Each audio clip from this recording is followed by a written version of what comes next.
reaching out to us a little bit. We'll talk. Yeah. So back to the subject at hand, Ghostface Killah. Ghostface. Motherfucking Ghostface Killah. Born Dennis Coles in May 9th of 70. It's always kind of interesting to hear artists' actual names because sometimes they're, their persona doesn't really match their name, like Calvin Broadus. Snoop Dogg. Oh man, that's a great name though. It's a cool name, but it's it's just Snoop Dogg though, but then Calvin. So oh man, Ghostface. I think I texted you during the week, and I had heard this album before when it came out, but just listening to it again, and then taking a look at his whole discography and being part of Wu-Tang. For me, I think I have to put him top 15, top 20 of all time. As I was going through this album, I thought that just the way that he spins stories, he's very vivid, he's very detailed, and he's very detailed in a brief amount of time. And it's someone that, like, if he were my grandfather, I'd be sitting and listening to his stories. Just the way that he puts things together. So I like his wordplay. He's a cool dude. When did you first come in contact with Ghostface? Obviously through Wu-Tang, for sure. I got into Wu-Tang, I think when I was in late middle school, maybe 8th grade. Going into high school, 9th grade, when I was really just getting my feet wet with hip hop and digging and just kind of searching through. And I got in, would listen to Enter the 36 Chambers, the first album by Wu-Tang.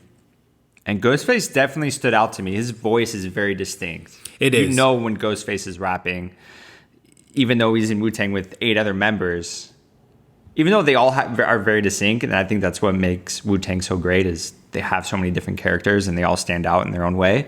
But Ghostface stood out a little bit more to me. Just his energy and his inflections and the way he raps and his storytelling is just incredible. I have to say, though, I have to be honest, the first Wu-Tang member I got into, like, their solo stuff was GZA. Okay. I gravitated towards GZA initially. Loved his album, Liquid Swords. And then from there, I got into Ghostface Killah. And, I don't think anyone else in Wu-Tang even comes close to Ghostface in terms of solo records. Raekwon comes close, but I don't think anyone can top him in Wu-Tang. I'm going to go Method Man. Method Man's got good albums too. Method Man's great too, but Ghostface is just so consistent, and he's been diverse. He's made an R&B album. He's been on different record labels. He's done different types of albums. He's continuing to do it now. He's worked with Bad Bad Not Good. He's worked with Adrian Young, who is an incredible artist and musician. So he's done all these crazy albums that are just super creative. I think I gravitate more towards Method Man because of his flow. He's a funny dude. Oh yeah, he's super funny. Yeah, and I've always liked funny artists. Yeah, he's charismatic. He pulls you in with his humor, but he can also be super aggressive as well, and he can scare you if he wants to. I just think of that Chappelle skit. It just laid the hanger on the stove and cooked it for like 5 minutes. and stuff like that. It's super funny. I remember because I first heard that on Chappelle's show, and then I remember when I got into Method Man, and then I actually heard the skit. I'm like, oh, this is actually word for word. This is not played. You didn't add taken anything out of context. To it. And you're like, this is wild. So super funny.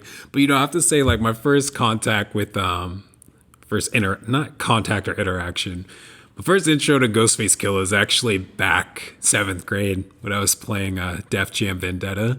Oh, hell yeah. Played that fighting game. Yeah. So sick. But I just remember Ghostface Killah because he had that arm bracelet with the eagle on it. And I think when I started fighting him, like, he would just fuck me up. And it's like, man, fuck this dude. Like, fuck Ghostface Killah, man. I can't get past this guy. So yeah, he was kicking my ass back in the day. But then once I got the hang of it, it wasn't a thing. But just certain songs here and there. But yeah, he's a cool dude. Like I said, I appreciate the storytelling. I don't know if it's something about New York and these storytellers, but you have Nas, you got Biggie, you have Ghostface. There's something in the water in New York in terms of storytelling. It's pretty incredible.